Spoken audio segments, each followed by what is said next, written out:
ज्ञान विज्ञान योग है। सातवें अध्याय में ज्ञान भी था, विज्ञान भी था, अनुभव भी था। मैं कैसे जानता हूँ, प्रत्यक्ष मेरे को देखो। तो ज्ञान भी सुनाया, अनुभव भी सुनाया। तो मैं कैसे हूँ, कहाँ हूँ और कैसे मुझे परमात्मा को ये मूढ़ लोग नहीं जानते हैं, ये सब बताया कि मैं जानता हूँ। ज्ञान विज्ञान योग सातवां अध्याय पूरा हुआ। यहाँ अधियज्ञ कौन है और वो इस शरीर में कैसे और युक्त चित्त वाले पुरुषों द्वारा अंत समय में आप किस प्रकार जानने में आते हो। ये आठवां अध्याय शुरू हुआ है। तो अर्जुन ने सवाल पूछा है भगवान से, भाई तुमने जो बोला अधियज्ञ है, अधिदेव है, ब्रह्म है, कर्म है, अध्यात्म है, ये जो सब कुछ बताया, भाई अंत वेले में जो युक्त पुरुष है वो आत्मा को ही ध्यान करते हुए, आत्मा में ही स्मृति करते हुए शरीर छोड़ता है तो फिर वापस जन्म मरण में नहीं आता। तो कौन सा आत्मा है, कौन सा ब्रह्म है, और इसी शरीर में अधियज्ञ क्या है, अधिभूत क्या है, अध्यात्म क्या है, कर्म क्या है, ब्रह्म क्या है, ये सब क्या है, वो अच्छी तरह से मेरे को खोल के समझाओ। तो अंत समय में वो कैसे आत्मा में रह के और शरीर छोड़ता है और कैसे वो मुक्त हो जाता है, सवाल पूछता है। इस प्रकार अर्जुन के प्रश्न करने पर श्री कृष्ण भगवान बोले, हे अर्जुन, परम अक्षर अर्थात जिसका कभी नाश नहीं हो ऐसा सच्चिदानंद घन परमात्मा तो ब्रह्म है, और अपना स्वरूप अर्थात जीवात्मा अध्यात्म नाम से कहा जाता है, तथा भूतों के भाव को उत्पन्न करने वाला शास्त्र विहित यज्ञ दान और होम आदि के निमित्त जो द्रव्य आदिकों का त्याग है वो कर्म नाम से कहा गया है। बोला ब्रह्म क्या है? ब्रह्म है जो सृष्टि के आदि में जो निराकार था, जो निराकार सच्चिद आनंद ब्रह्म परमात्मा जो निर्विकार है, निरंजन है, निराकार है, जिसको मौत नहीं खा सकता है, जन्म नहीं है, मरण नहीं है, वो सबसे ऊपर जो ब्रह्म है, जो निराकार शक्ति है, जिसके संकल्प से पीछे ये सारी सृष्टि हुई। पहले जो भगवान था, पहले जो ब्रह्म था निराकार, उसको बोलता है ब्रह्म, आदि शक्ति, मूल कारण परमात्मा जो है, जो निराकार शक्ति है, उसको बोलते हैं ब्रह्म।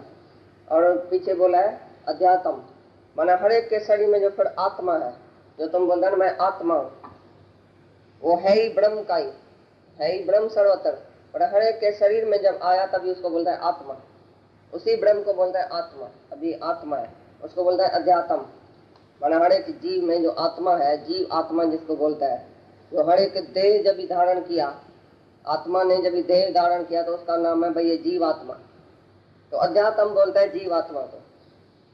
कर्म बोला जो वेदों में लिखा हुआ कर्म है, यज्ञ दान हवन तप, जिसमें द्रव्य है, माना पैसे से जो तुम सत्कर्म करते हैं, दान पुण्य करते हैं, यज्ञ हवन करते हैं, उसी को बोलता है कर्म, माना शुभ कर्म को बोलता है कर्म। इधर भाई जो वेदों में लिखे पड़े हैं यज्ञ दान, उसमें द्रव्य है, माना पैसा जो तुम खर्च करते हैं, भाई पैसे से सब जो है सारी सृष्टि में जो यज्ञ होता है वो पैसे से होता है, उसका मतलब है ये कर्म। और पीछे तथा उत्पत्ति विनाश धर्म वाले सब पदार्थ अधिभूत हैं, और हिरणमय पुरुष अधिदैव है। और हे देहधारियों में श्रेष्ठ अर्जुन, इस शरीर में मैं वासुदेव ही विष्णु रूप से अधियज्ञ हूँ। और अभी बोला अधिभूत, उत्पत्ति विनाश धर्म अधिभूत माना उत्पत्ति और विनाश वाले सभी पदार्थ जो है उसको बोला भूत पदार्थ।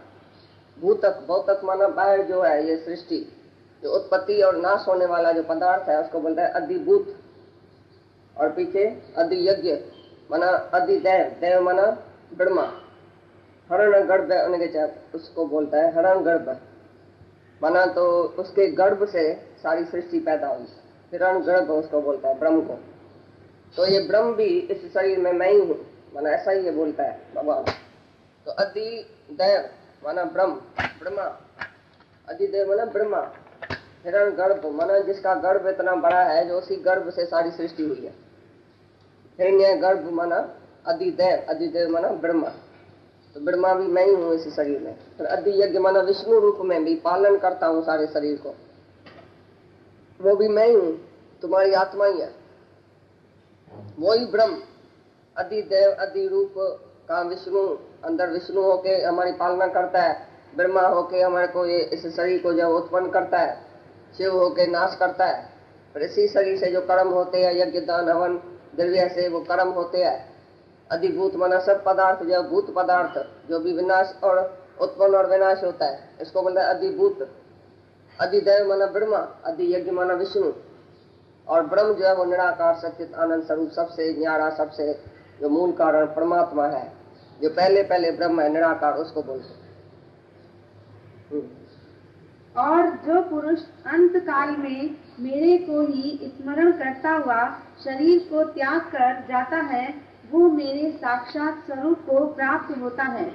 इसमें अंतवेले में जो मेरी आत्मा को, जो मेरे को स्मरण करते हुए शरीर को छोड़ता है, और फिर वापस जन्म मरण में नहीं जाता है।